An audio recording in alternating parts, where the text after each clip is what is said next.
Some women don't chase, and yet they're never forgotten. Because what they refuse to beg for becomes what men can't escape. But beneath this quiet power, there's a war raging.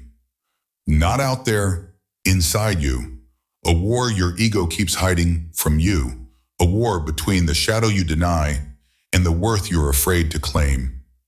Setup. The archetype begins. She was raised to believe that being wanted is the same as being valued. That if she is admired, desired, chosen, she must be worthy. So she learned how to be desirable. The perfect smile, the right silence, the emotional mask. But deep within, her reflection was fractured. Because the version of her that learned to please was built by a society that feared a woman who knows her own worth. And the man, he doesn't see her. He sees only his projection, a mirror that reflects his own ego back to him. Layer 1, the hidden war begins. He wants her attention, but he fears her independence. He craves her softness, but he resents her strength. And within her, a silent question keeps burning. Am I really being seen? Or am I just filling the emptiness inside his mind? But she doesn't ask out loud. Instead, she twists herself into the shape of his expectations, unaware that every time she abandons her truth to be chosen, her shadow grows louder. Because the ego always lies. It tells her she must perform to be loved. It tells him that control is respect. But beneath these lies, the unconscious dances, exposing the gap between attachment and actual connection.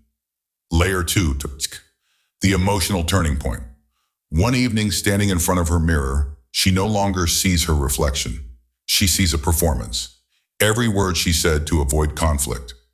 Every emotion she buried to seem cool and easygoing. All those times she smiled when her soul wanted to scream. It's all there, staring back at her. That's when the war shifts. Because now the enemy is visible. It's not him. It's not them. It's the lie that being wanted means being valued. And this lie has cost her herself. Layer 3, the silent rebellion, detachment begins. The next time he pulls away, the next time his ego tests her silence, she no longer fills the gap. She no longer chases the conversation, the explanation, the validation, because she understands now.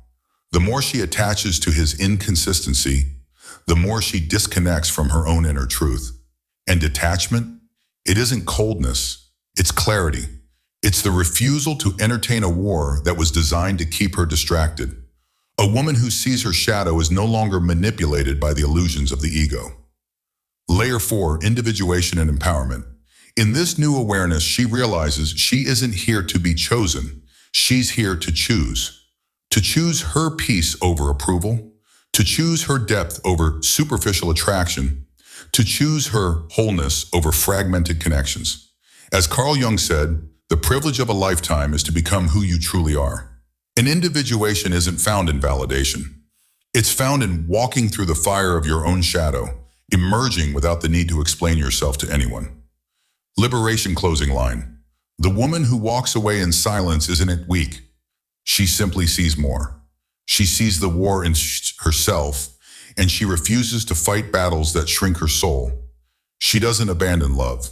She reclaims it by choosing herself first.